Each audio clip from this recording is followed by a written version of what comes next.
Octave Mirbeau, Le Pont. Je venais d'épouser une petite femme rose et blonde, très singulière, vive et charmante.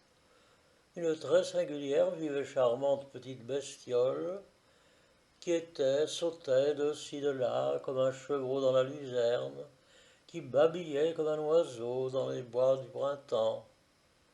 À vrai dire, ce n'était pas tout à fait une femme, ni tout à fait une bestiole, ni absolument un oiselet. C'était quelque chose de plus mécanique et de très particulier qui, par le bruit, l'intelligence, l'étourderie bavarde, le caprice virevoltant, la manière d'être si loin de mes goûts, de mes sensations, de mon amour, tenait un peu de tout cela.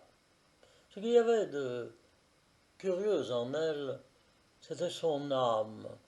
Oh, une toute petite âme, une âmelette, une âme de mouche coquine, chatouilleuse et vibrante, qui voletait sans cesse, sans zigzag, autour de moi, et se cognait partout, avec des cris et des rires à rendre fou.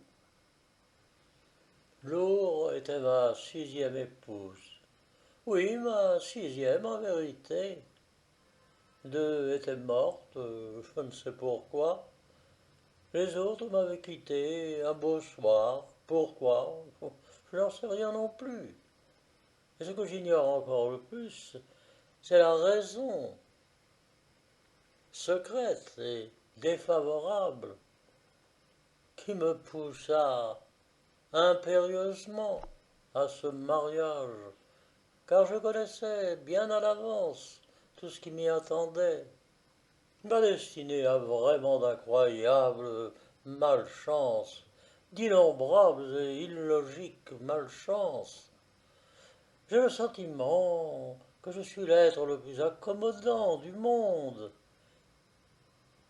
et qui ignore les bouderies, les taquineries, les mauvaises humeurs. Je n'ai de volonté et d'énergie que pour plaire à qui m'entoure. Si déraisonnable soit-il, je me plie à tous les désirs, à tous les caprices. Jamais une plainte, une dispute, une préférence, un ordre. Je me sacrifie au point de m'annihiler complètement, d'imposer silence à mes désirs, à mes goûts, à ce que je crois être le bonheur de qui vit avec moi. Eh bien, malgré cette persistance héroïque dans l'effacement, il m'est impossible de garder une femme plus de 3 mois. Au bout de 3 mois, brunes et blondes, petites ou grandes, opulentes ou diaphanes, je les fatigue tellement qu'elles arrivent à me détester, tant que les unes meurent, les autres s'en vont, sans raison, je jure, ou du moins sans autre raison que, étant femme et moi homme, nous sommes sans doute, elles et moi, des êtres absolument antipodaux l'un à l'autre. Oui, oui, je sais ce que l'on peut me dire. Évidemment, on m'accusera d'être le forgeron de ma propre malheur. Mais voilà, je ne puis supporter la solitude. Seul, je me crois perdu et je me sens aussitôt la proie de douloureuses et insoutenables terreurs qui me sont encore plus pénibles qu'une femme. Il faut autour de ma vie un bruit familier et quotidien, qu'il soit musique ou grincement, n'importe, pourvu qu'il soit et qu'il chasse les fantômes effrayants du silence. Je vais dire une chose peu convenable. Je vous prie de m'en excuser et je serai bref et me garderai d'évoquer des images lascives. La première nuit de mes noces, avec Laure, il m'arriva une étrange et désagréable aventure. Je communiais ma femme avec une ferveur exaltée, quand brusquement, d'un coup de rein, Laure rompit l'étreinte et me jeta de côté sur le lit en poussant un cri. Mon Dieu, oh que je suis oublieuse, dit-elle. Mon Dieu, j'ai oublié ma prière à Saint Joseph. Et sans remarquer mon étonnement et le désordre indécent et irrité de ma chair, elle se mit à genoux sur le lit et, les cheveux défaits, la gorge nue, elle se signa. Ô Saint Joseph, pria-t-elle, protégez petit père, petite mère et petite sœur, qu'ils soient heureux et vivent longtemps. Protégez aussi Professeur et Kiki, mes chats bien-aimés, et aussi ce pauvre Nicolas. Nicolas était un perroquet, qui est si vieux, qui ne chante plus, et que je voudrais pas voir mourir encore. Et puis, protégez aussi mon petit mari, afin qu'il me laisse et qu'il fasse part de la peine. Après quoi, reprenant une posture plus conjugale, elle me dit avec un sourire, ah, c'est fait, vous pouvez continuer maintenant. Mais le charme était envolé. Il me fut impossible de retrouver la minute adorable.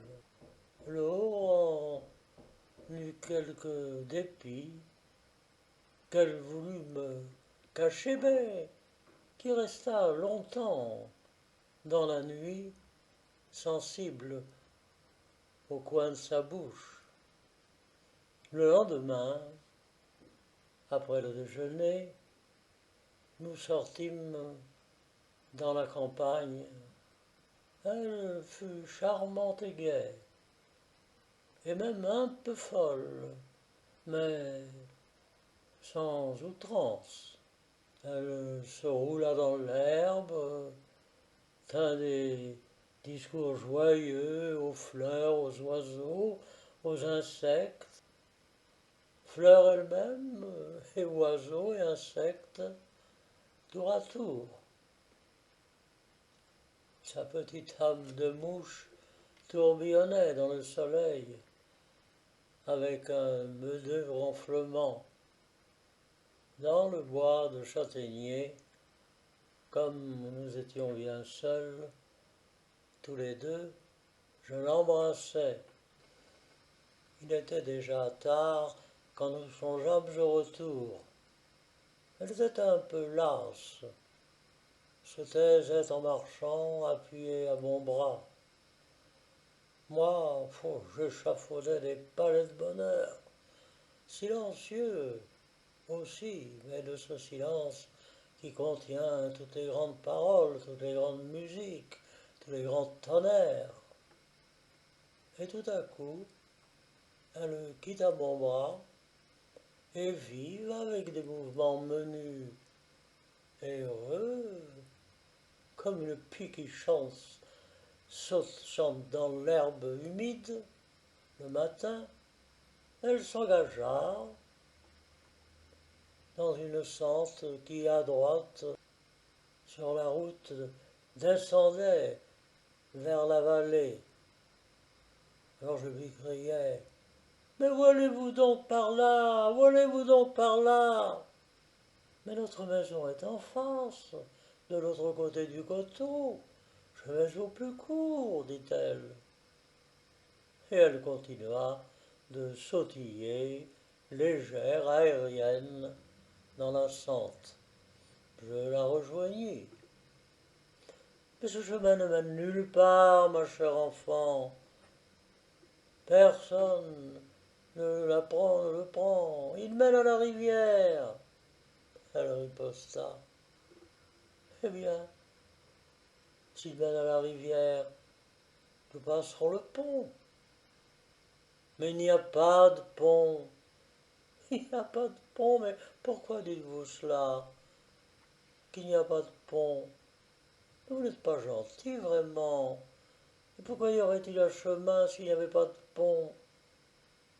Ce chemin serait une chose ridicule. Et sévère, tout à coup, la bouche impérieuse, elle dit: Je veux passer le pont là. Vous entendez? Allez par le village si cela vous plaît.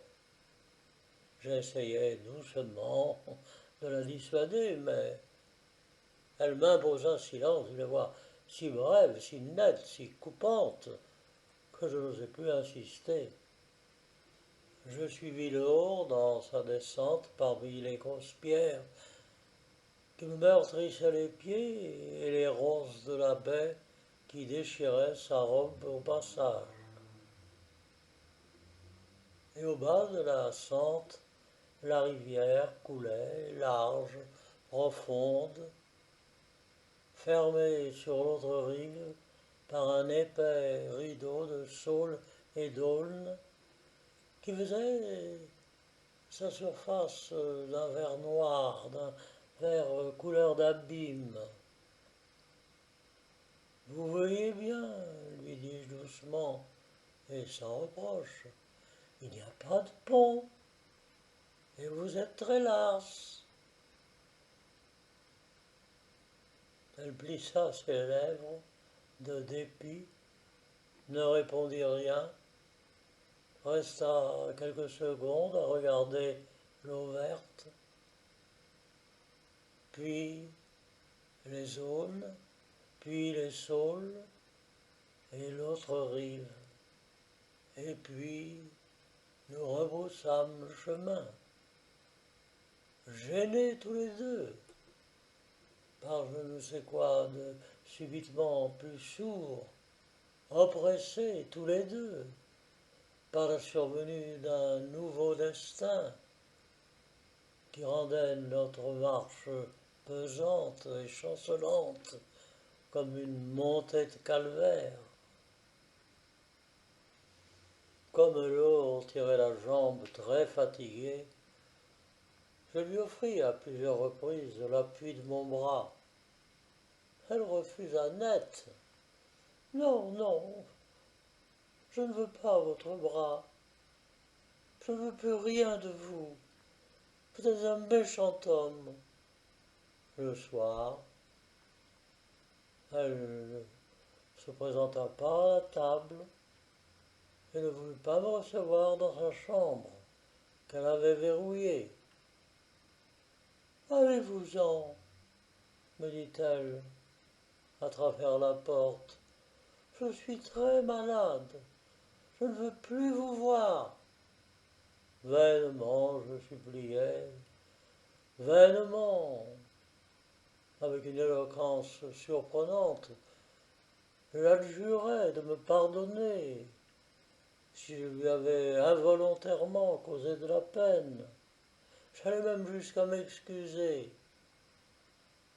Eh bien oui, lui disais-je, en tordant la clé de la porte. Eh bien oui, il y avait un pont. Elle demeura inflexible et têtue, répétant Non, non, non, non, c'est fini, c'est trop tard, je ne veux plus vous voir, allez-vous-en. Je me retirai et passai la nuit dans les larmes. Mon Dieu, me disais-je, en marchant dans ma chambre, encore une qui m'a échappé. Et pourquoi?